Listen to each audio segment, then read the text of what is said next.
शिवाय। प्रलंबासुर, वो देखो, वो रहा कैलाश।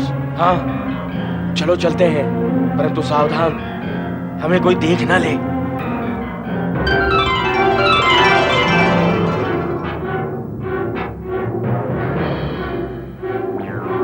कहाँ है शिवपुत्र? अपनी माँ पार्वती के पास होगा,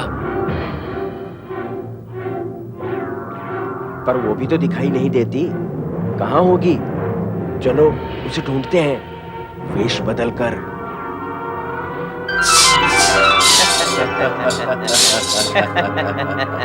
शिव का तेज बिंदु मुझे मिल गया होता, आज मेरी गोद में एक पुत्र खेलता होता। बिना पुत्र माँ का क्या जीवन है।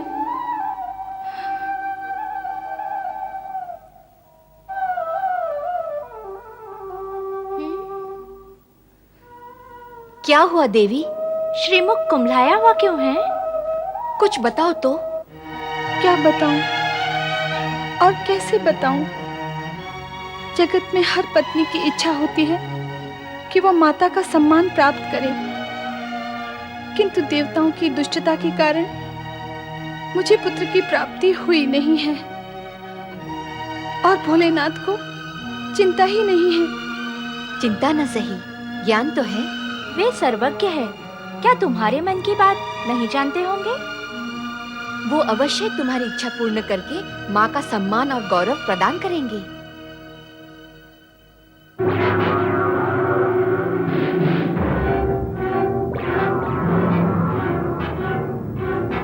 शिव पुत्र तो नहीं, शिव ध्यान में लीन अवश्य दिखाई दे रहे हैं। लगता है स्वामी के भय से शिव पुत्र को कहीं छिपा दिया है। कैलाश के अतिरिक्त अन्य कहां छिपाएंगे? हम शिवगण के साथ मिलकर उसे ढूंढ लेंगे। आओ।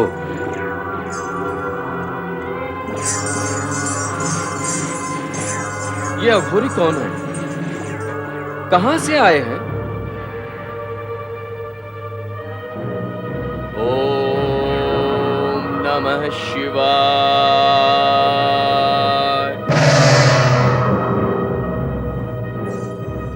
ये तो तारकासुर के राक्षस हैं, गुप्तचर बनकर भेद जानने आए हैं। मारो इनको, मारो। चलो।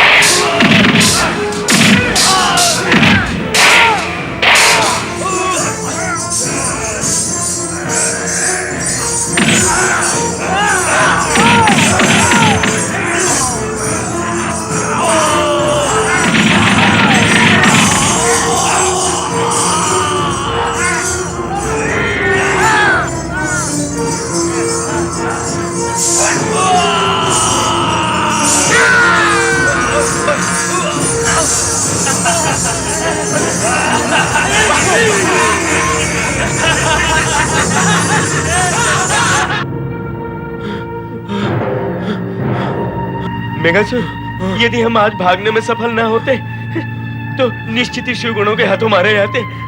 तुम सत्य कह रहे हो प्रलंबासुर। नारायण नारायण नारायण। वो देखो, नारद।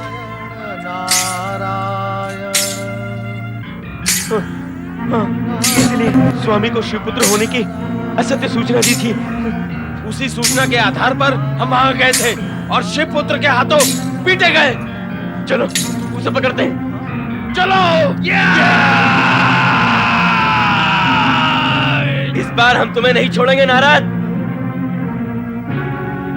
इन दुर्बुद्धि असुरों को यदि ये भ्रम रहा कि शिवपुत्र का जन्म ही नहीं हुआ है, तो ये निर्भय होकर अधिक उद्दंड हो जाएंगे।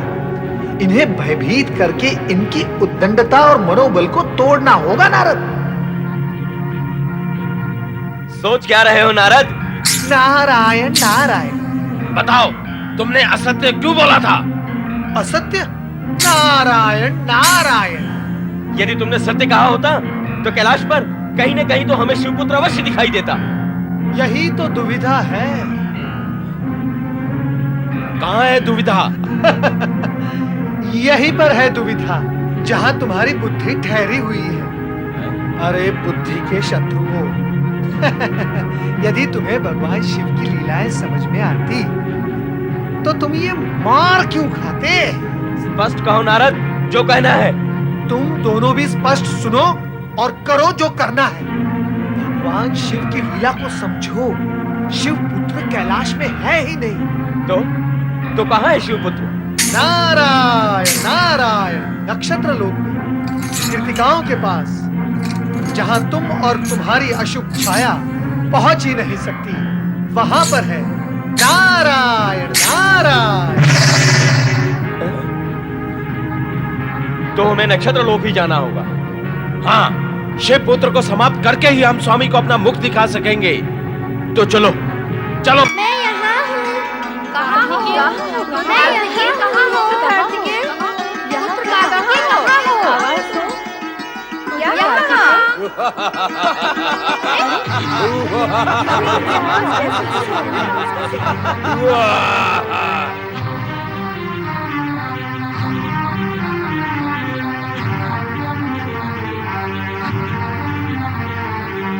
लगता है यही शिवपुत्र है। हाँ, हे देवियों, इस शिवपुत्र को हमें सौंप दो। हम इसे महाबली तारकासुर के पास शोणितपुर ले जाएंगे। नहीं, हम इसे नहीं देंगे। ये हमारी सुरक्षा में है। मैं कहता हूँ सीधी तरह से हट जाओ, नहीं तो हम तुम्हें बलपूर्वक हटा देंगे। ठहरो, सावधान। मेरे होते हुए यदि मेरी माताओं को हाथ लगाया तो माताएं, आप सब दूर खड़ी रहकर देखिए कि मैं इन दोनों को कैसे आग में चोली का खेल खिलाता हूँ। हम खेल खेलने नहीं, तुझे मारने आए हैं। तू हमारे स्वामी महाबली तारकासुर को समाप्त करेगा, उससे पहले हम तुझे समाप्त कर देंगे। तो कर दे समाप्त।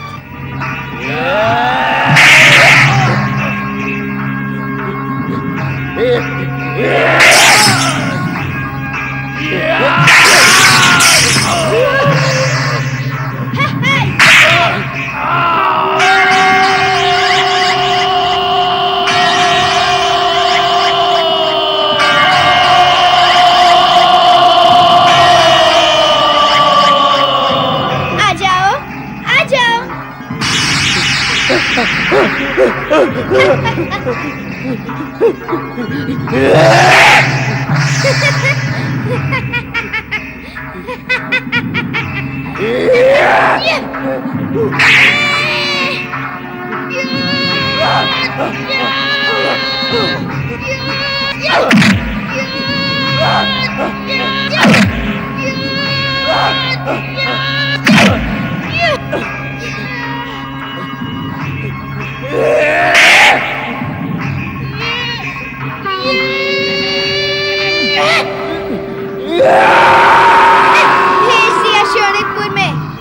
हमारे पुत्र कार्तिकेय की जय हो।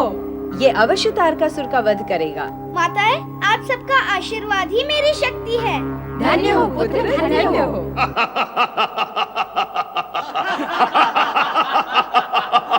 रक्षा करे महाबली, रक्षा करे महाबली, रक्षा करे। अनर्थ हो गया महाबली, अनर्थ हो गया। मेघासुर मारा गया महाबली। कैसे मारा गया? किसने मारा उसे? महाबली, शिवपुत्र की खोज में मैं और मेघासुर कैलाश गए, वहां वो नहीं मिला। वहां शिवगण ने हम दोनों को बहुत पीटा। वहां से भागे तो पुनः आकाश मार्ग में नारद जी मिले। उन्होंने हमें बताया कि शिवपुत्र नक्षत्र लोक में है। वहां गए तो हमने शिवपुत्र को समाप्त करने का प्रयत्न किया। अरे पर क्या? आगे बोलो। उस छोटे से बालक ने मुझे और मेघासुर को अपनी लातों के प्रहार से हवा में उछाल दिया और मेघासुर लुढ़कता हुआ पर्वत शिखर से टकराकर खाई में जा गिरा और उसका प्राणांत हो गया। और मैं जैसे तैसे अपने प्राण बचाकर यहाँ आया हूँ। हाँ, हम स्वयं जाएंगे नक्षत्र लोक शिवपुत्र का वध करने।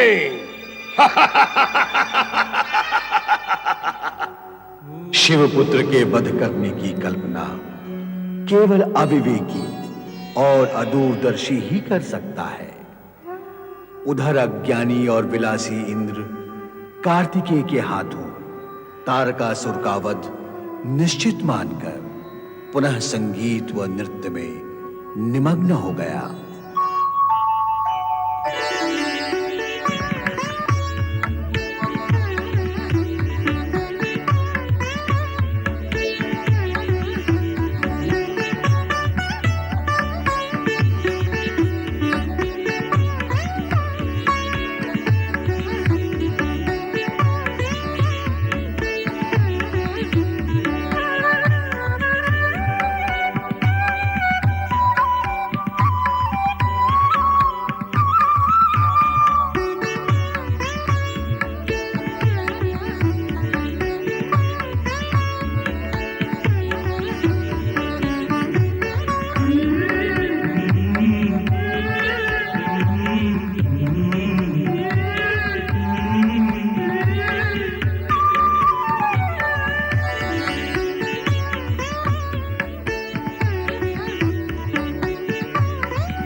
देवर्षि,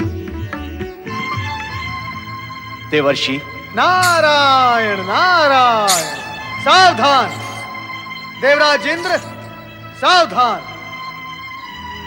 यदि आप इसी प्रकार नृत्य और गान में मग्न रहे तो यह स्मरण रहे कि हाथ में आया हुआ ये इंद्रासन पुनः हाथ से निकल जाएगा।